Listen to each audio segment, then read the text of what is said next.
He had his gun, so he just swung it open. I start to notice that, the atmosphere feels a little bit weird.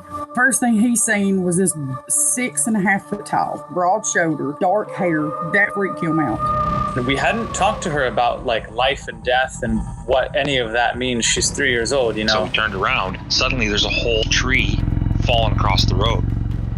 And she was describing to us that, there was a deceased person that she could see visually. You're listening to Cryptid Clues, where we tackle the ever-expanding history and mystery of monsters and supernatural madness every Monday and Friday. You can find us at CryptidClues.ca for more information, or even check out exclusive content such as interviews and D&D campaigns at patreon.com/CryptidClues.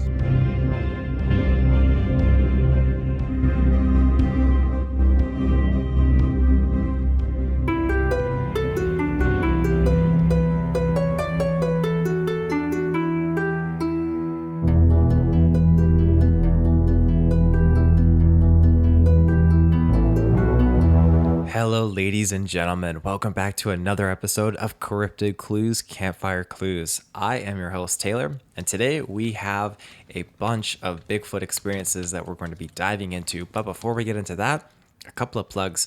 You can find us on our website. CryptidClues.ca is our main source for blog access and some of our episodes. You can also find us on our social media channels, Twitter, YouTube, and Facebook. And on our Patreon, we get ad-free exclusive early episodes available there.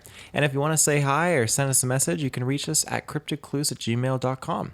But without further ado, let's get into this. So this individual today that we're going to be focusing on has had a variety of different encounters throughout the years. Now, they also have a few that they offered to mention that took place with other individuals that were relayed their experience to this person, and they shared them with me here today. So I'm going to go through and list off each one of these different experiences that occurred, and some will kind of stack up as we go along, and we'll have year mentions as well. So there's a really good load of content that we're going to be unpackaging today, just talking about these experiences. So without further ado, here we go, and I quote, "In my experience, a woman came up missing near Creswell, Oregon, about a mile from my house in 1983. She disappeared from a rock crusher where her motorcycle was found, the same rock crusher my grandpa hauled out rock of in the 1950s. Her husband was ruled out as the murderer, and at that time in 1982, just a year before, when I was 10 years old, something tried to rip my second-story window off the house when I was asleep. This is as true as can be, and not a made-up story. My father was a preacher, and as preachers will do, considered the incident to be paranormal, though I see now that it was physical. Also, our dogs, a pit bull and a German shepherd, would often come to the door late at night, drunk with terror. When we opened the door, they'd run upstairs and hide under my brother's bed and stay there for a couple of days. Then, in 2004, I shot a buck just above the rock crusher on November 3rd at 6 p.m. I packed the buck out in the dark, 6 miles back to my vehicle. When packing the meat out, I heard these very loud guttural cat calls that silenced the woods. The thing making the cat calls knew I was there. And in 2015, I went to the Greenway approximately a half mile from where the woman came up missing. My brothers and I built forts in the wooded area back in the 1970s, and I wanted to see if the forts were still there. The forts were back in a dark, swampy area. As I was walking, I saw a dead wild shrew on the tail. I walked another 100 yards and saw another dead shrew laying on the trail. 100 yards further, I saw another dead shrew, right in the middle of the trail. I considered this as a warning not to come any further, so I turned around and left the area. I know dogs don't lay shrews on trails. Also, why would a human catch wild shrews and lay them on trails? These things happened, as I said. I'd sign a sworn affidavit. Also, our pit bull died in 1984. We buried her in the field below our house. Something dug the dog up and laid it out on the side of the hole. Almost like a screw with you moment, or as if to say, I'm real. I can dig your dog up and then lay him on the side of the hole. And in 1982, when that thing tried to rip the window off the side of the house, I felt as if something paranormal was there. My dog went crazy, chattering its teeth in terror right before the window shattered. We ran downstairs in terror. My father went outside with a gun and flashlight. I slept on the couch in the living room for a month. I was 10 years old at the time. In 2003, I had a high Cascade buck tag. I hiked back into the Three Sisters Wilderness near Elk Lake, took a small tent, 2 gallons of water, and 3 days worth of food. On the first night, I had a heavy, bipedal animal come up to the back of my tent at 1 in the morning and just stand there. It wouldn't leave, even after I jacked a 30-06 shell into my chamber and yelled, saying, "I have a gun and we'll use it." An hour later, it finally wandered away, but then it came back again around 4:30. Of course, I was petrified the whole time. At dawn, I grabbed my tent, stuffed it in my pack, and got the heck out of there. A week later, I hiked into the Three Sisters Wilderness near the Lava House at 2 a.m. I basically jogged back 7 miles with a miner's light. I shot a buck up there and hiked out that evening. The whole time, I had this strange paranormal feeling that something was following me all the way back to my vehicle. This is the same trail where a U of O professor came up missing. These things are true. In 1992, I, my father, brother, and a friend were bow hunting in Bridge Creek Wilderness just south of Mitchell, Oregon. Our friend was brand new, hunting from Maine. He wasn't used to backwoods hunting, and as things would go for a new hunter, he became lost and had to spend the night out in the woods alone. He was found walking on a road the next day, and when we found him, the first thing he told us was that he had built a fire, and as he sat there and tried to get some sleep, he kept hearing people talking in a strange language just out of eyeshot of the campfire. He said they talked all night, and that at first he was scared, but as the night went on, he got more tired, and finally just fell asleep. In 1999, a coworker of mine, an ex-Vietnam vet, went bow hunting in the same area. This vet was a tough 60-year-old man who would fight anyone, even if they just looked at him wrong. During the night, while he was camping near Bridge Creek, something came up to his camper and tried to tip the camper over, with him and his 2 hunting buddies inside. They were petrified. The thing, as he said, was extremely strong, and he could hear its hands, or whatever they were, up near the top of the camper, nearly 9 feet off the ground, trying to push the camper over. The next day, they left in fear, but they stopped at the Okko Ranger Station and made a verbal report, at which time the ranger informed them that some loggers in the same area had seen a Sasquatch just a couple weeks before. Now, in 1988, my father and I were bow hunting elk up at Spirit Lake near Oak Ridge, Oregon. As my father was walking back to the vehicle about an hour after sunset, he heard what sounded like ape calls. He said the calls sounded just like an ape that you would hear in a zoo or in a documentary. Picture this, if you will, a vast wilderness area, pitch dark, surrounded by pines and fir trees, 3 miles from the trailhead, and you're all alone, with no flashlight coming down the trail and no gun, just a compound bow. Let me not forget to talk about some of the strange stick structures I found as well in the mid-1990s. This was before the internet and the abundant information about Bigfoot currently found online. The structures I found didn't add up. They were in a deep, dark canyon, 2,000 feet below the main road. When I found them, I thought, whoa, whatever hunter was down here must have been bored. But why would they spend several hours way down here to build these things? They were basically sticks lined up in rows on logs. There were also branches intertwined together in what looked like an attempt to build an Indian teepee.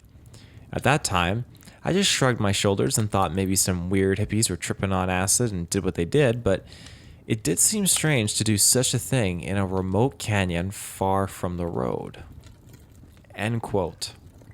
So this is a whole compilation there of experiences associated with this individual. Again, thank you for allowing me to share it. I appreciate that. When you look at so many of these different things and the similarities between other accounts, the standing outside of the tent, the pushing and tipping of the camper, the way that these vocalizations are occurring. There's similarities that you can nitpick and hone into other experiences. And that's what's really, really fascinating. Now, window peeking is a very common thing, and this is something I find very terrifying and fascinating, is with little kids are catching these things peeking through their windows. And the same occurs with adults too, and usually in more remote locations and properties, not in the city, of course.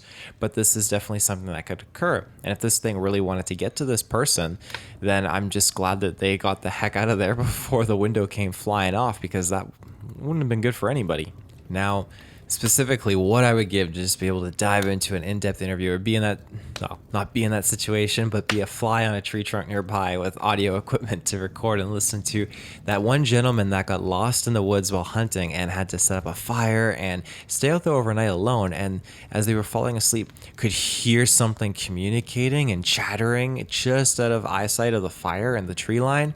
Now, that is terrifying, stacked with guttural growls and sounds of this cat calling that was occurring. It's funny enough because me and Ruben actually in our next episode, we're diving into Bigfoot dialogue and sounds and just the form of communications. Definitely check that out. That'll be dropping on our main feeds on Monday, but I digress. So when you're dealing with something that is communicating and relaying where you are in accordance to them as you're leaving the woods, it's terrifying. And then sure enough, if you stumble upon some stick structures that are very different from the norm in a very remote place, that only adds more mystery to this. Like, as the person states, why would someone come out here as a hunter just to be that bored and build something? Would you be tripping on drugs and just constructing this? Like, it doesn't make sense because it's so remote and so far away from the main road in a very unusual location. So it just begs the question as to why. And again, that's something me and Ruben will absolutely be pursuing soon, is these Bigfoot structures and just kind of like diving into a little bit more of the construction, the details surrounding them. But I digress. So in our next encounter here, there's a gentleman that I spoke with who reigns from Canada, actually, from back east though specifically. So they had this experience occur on September 3rd around 11ish a.m. And while it's not a solid confirmation, it's just something that I found fascinating, and I feel like there's something there that warranted this person to come forward and share this. And I think based on their background, which I will get into, and their experience, that there is credibility that stands with this encounter that could be much more than what it is. So let's get into this. And I quote, "I am a fishing and hunting guide in northwestern Ontario and had a strange experience in the woods near a bear bait. Bear baits are cut up barrels where I leave food scraps and popcorn inside for the bears to mess around with, and I walk up to the barrel as depicted with my yellow line, dump my food scraps, leftovers from guests, clients, and start to walk back to my boat. As I'm going along, I find an arrow in the ground, pick it up because I thought it was cool, and kept going when I seen some brush pushed aside and a little game trail. So I decided to follow it to see if it's a good bear, judging by its droppings and prints. It was around average. I walked maybe 20 feet into the bush on the trail, and I heard two taps that sounded like drumsticks. Stopped in my tracks and observed, seen nothing. So I continued on thinking I was hearing things. Debated pulling out my phone, but never did. Big regret. Took 3 to 4 more steps and heard a groan grunt come from straight in front of me. That was the oh shit, I wasn't hearing stuff moment. I was wearing sweatpants, so I didn't have my belt and knife, and left the bear spray and the quad bike for when I do bear baits on the mainland. I decided life was pretty cool and started backtracking out of the area, 2 to 3 steps at a time. I didn't hear anything else.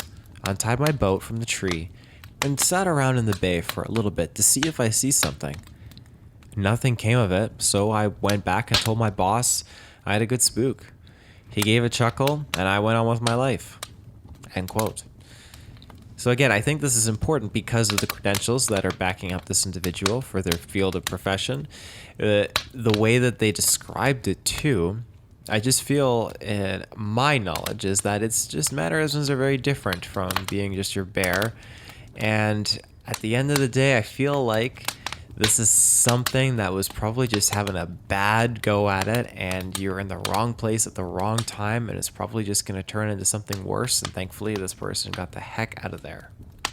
Another thing that's worth mentioning is the debated feeling of pulling out the phone. Now, when you're in these situations, it's amazing to even think about pulling out your phone, because they either A, happen too quick if you're driving, or if you're walking down a trail and you see something jump out ahead of you, or B, you absolutely forget because you're either faced with infrasound, or you're just genuinely terrified or shocked or comprehending what you witnessed. So that's kind of the dilemma here when you're trying to pull out the phone and you don't.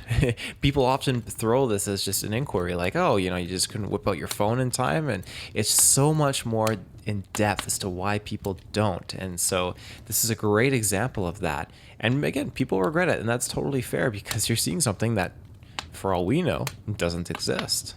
Now, there's some specifics that this individual gave me as well. I'm going to put this account on our blog, on our website, along with a map that they provided. And in this map, when you see it on our blog, they actually highlighted where things basically unfolded, the walk that they took, and basically the certain positions of certain things that occurred. So definitely worth checking out and seeing for yourself how these events unfolded with this GPS map overhead view that they've supplied. Again, thank you so much for allowing me to share this experience and for the extra information you provided. Absolutely fantastic. With that, I wanted to kind of go into a little bit more about just some locations of where many sightings have actually taken place.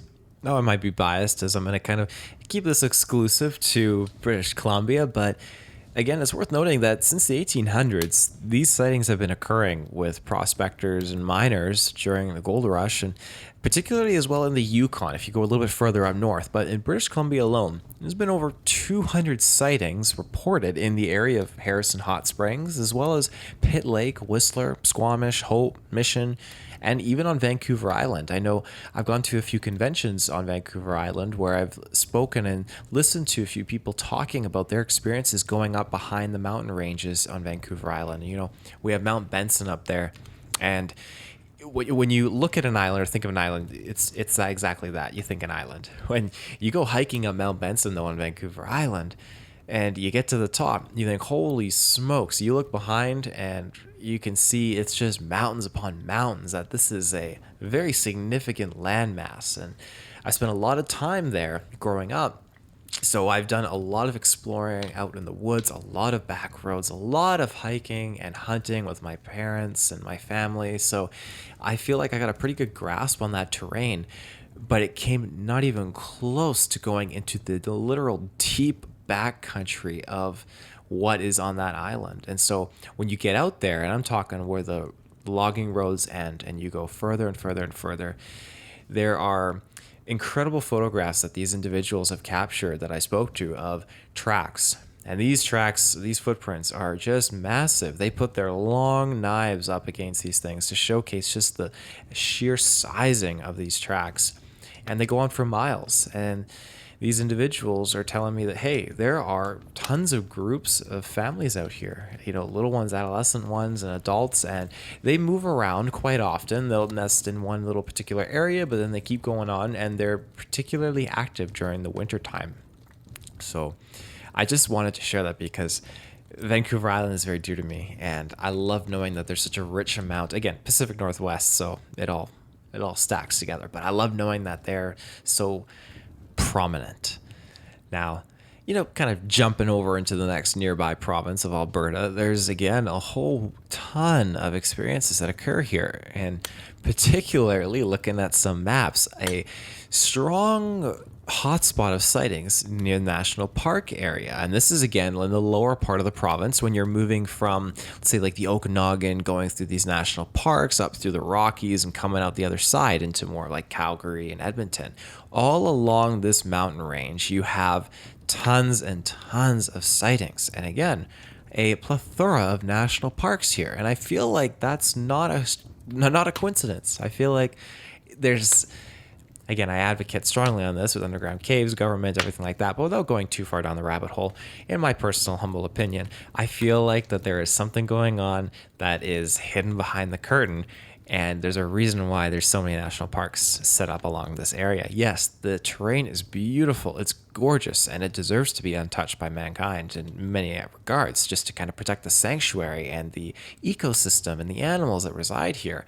But there's also a bigger part at play here, because deep down, I don't think governments are really that nice and caring about certain aspects of the environment to this degree. So that's why I think there's something else going on. And there's evidence to support that, because this is where all the sightings are.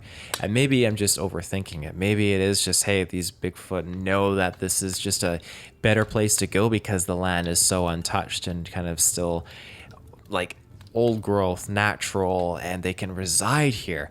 But then you'd think at the same time, the increased amount of tourists that are showing up at these national parks would deter Bigfoot from appearing here, because there's just a higher chance of being seen. It's too noisy. So there's something going on regardless. And that's what eventually I hope I can find out if I keep digging and digging and digging. But looking at some of these sightings, there are some that occur up at Slave Lake. And Slave Lake is an interesting one because, again, I've talked to some individuals that have had experiences occurring up there. We've had some in and around Edmonton, and a few more kind of moving closer to Medicine Hat, moving further east towards Saskatchewan's borders. But it kind of slims out a little bit more north, and I think that's just a result of not many people kind of going out too far that way, and the ones that do just don't want to report them, don't feel comfortable. The ones that are, again, heavily shown throughout the national parks come and stem from tourists that see them and probably just run crazy saying like, oh, I saw Bigfoot. So it makes sense. More people, more sightings. But that's all I'm going to kind of touch upon today in this episode, and I hope you enjoyed it.